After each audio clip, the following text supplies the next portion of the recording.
When we're live. He always hits We are live. now live. Okay, we're now live. Randy. You ready?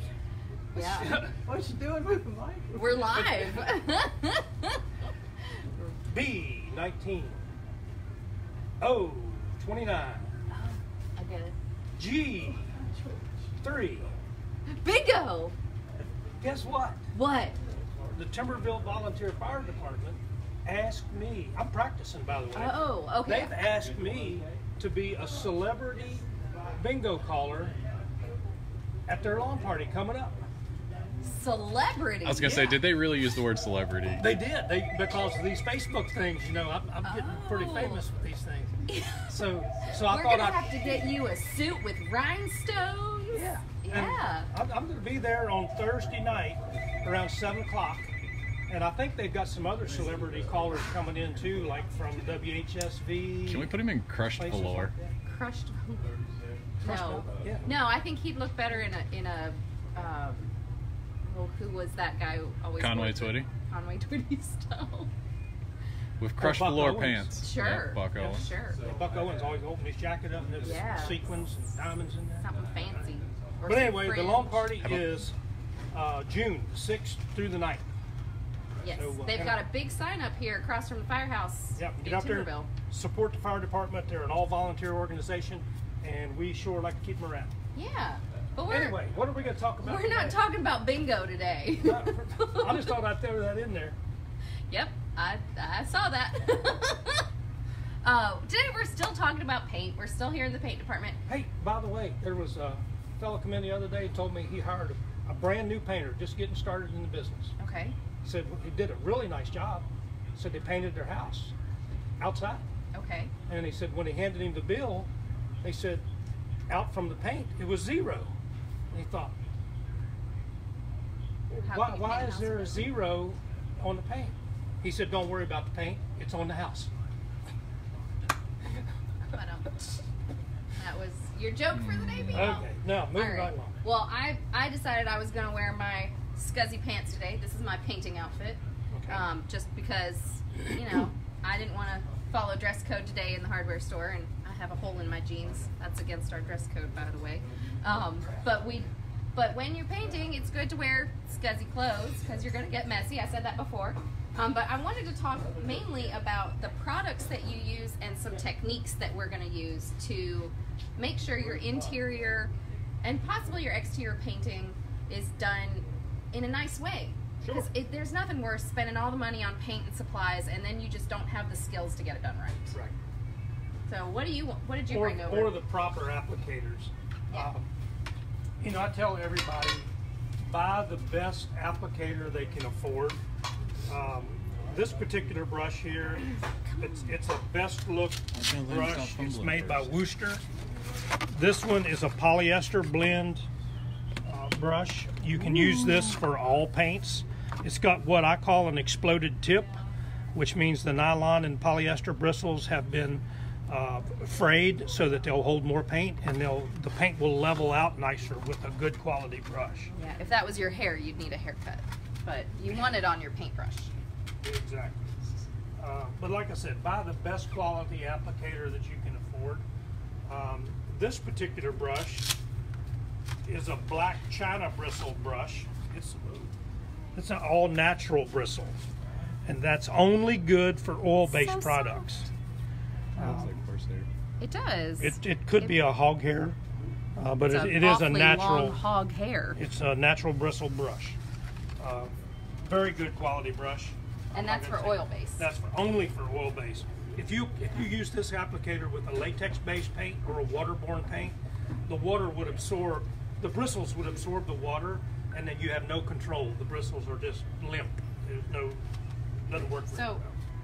if you're in the store and you see these, it's pretty clear that they're different colors. Our paintbrushes are pretty color coded. Sorry, I'm being a horrible product Vanna White here, but is this, you would know from reading on the back or reading on this that it's oil based only? Yes. It doesn't say it on the front. It just says black china. Well, all natural bristle brushes are for oil-based product. Yeah. And you'll see people will come in, they'll buy these. These are called chip brushes. It's nothing more than a cut nylon bristle. It's good for applying glue. If you've got just a touch up that really the quality doesn't matter, that's a throwaway brush. That's the only thing it's good for. We use those for craft. Yeah, they work for that. A lot of craft stuff. We use chip brushes. The other thing, as far as developing skills, it's always good to have an angled brush. An angled brush will give you more control when you're cutting in, like the wall to the ceiling.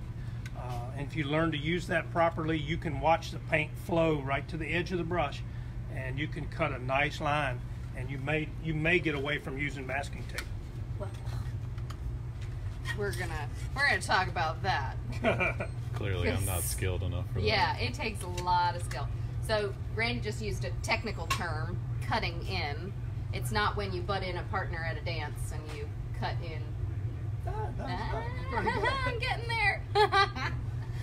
It's when, like Randy said, you've got your maybe you've got another wall coming out, and you don't want to spread the color to the other wall. Cutting in is when it's wet. It might be a little damp up here still, so be careful. It's when you go pretty close to the edge and you get that paint right in the corner, and you don't have to use your and that's when that angled brush would come in handy, because you can take that corner right to the edge. Yeah, and it does take a little bit of skill. That's some practice right there. But you were talking about painter's tape, and I know how you like painter's tape. I do love painter's tape, because if you're like me and you get sloppy sometimes, painter's tape is really helpful. And I had a few tips. Do you want to talk about the differences in painter's tape before I get to my tips? Okay. There again, buy a good quality tape. This pro grade blue tape, the main feature about this is it has a 14-day residual. You can leave this on for up to 14 days and still be able to take it off and not damage your wall. If you're doing really detailed work and you want the sharpest line possible, go to frog tape. Frog tape and waterborne paint, or a latex-based paint, the water reacts with a chemical on the edge of the tape that makes it become solid faster than immediately. I mean, this stuff is so quick that no paint will weep under that tape, and it makes a beautiful, beautiful line.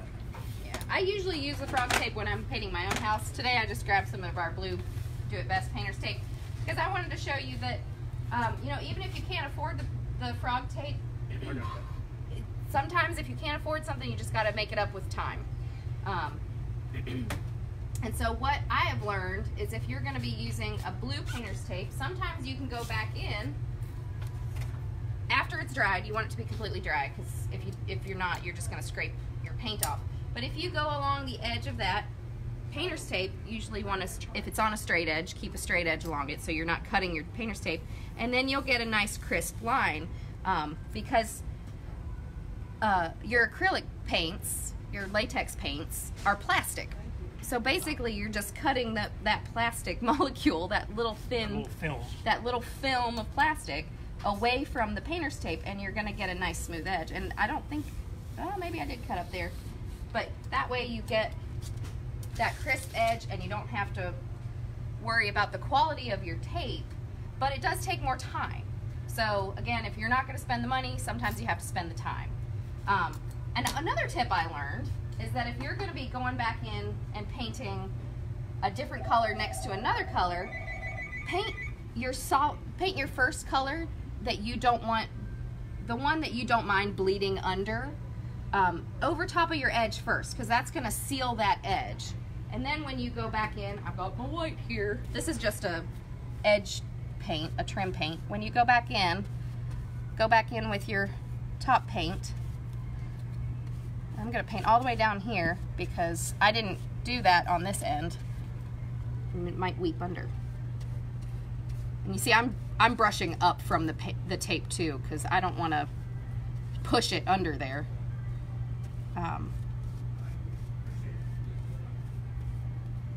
But I'm just going to do one quick coat on there. It's not, I'm using a chip brush, so it's not the best brush either. But if you see, the one that I painted over, I painted to about here with the red, it's not bleeding through. But if you get down here to where I didn't paint over it, you do get a little bit of that Good bleed example, through. Rachel. That worked out No. perfect. Little bleed through right here. Yeah, so if you just go back over with that original color before you paint the trim color, over top of your tape to seal in that color, you're not going to get as much bleed through. And again, it doesn't matter if you can't afford the more expensive tape. It takes a little more time, but you can still get good results.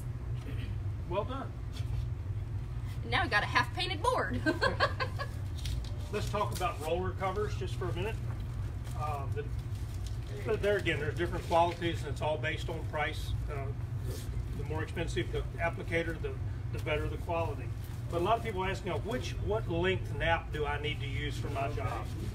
This is actually a 1 1/4 inch nap. That's a fat roller right there. It is a fat roller, and people will say, "What in the world would you use that for?" I mean, you can see there is a lot of fiber. That's here. for sleeping on. That's for that long nap that you're gonna take at work. I'm gonna be painting. If you're using like T111 board outside that's got the grooves in it and a real rough finish, that would be a good choice. If you're using it on cinder block, real coarse cinder block, and you want to fill in all those pores, that's a good choice for that.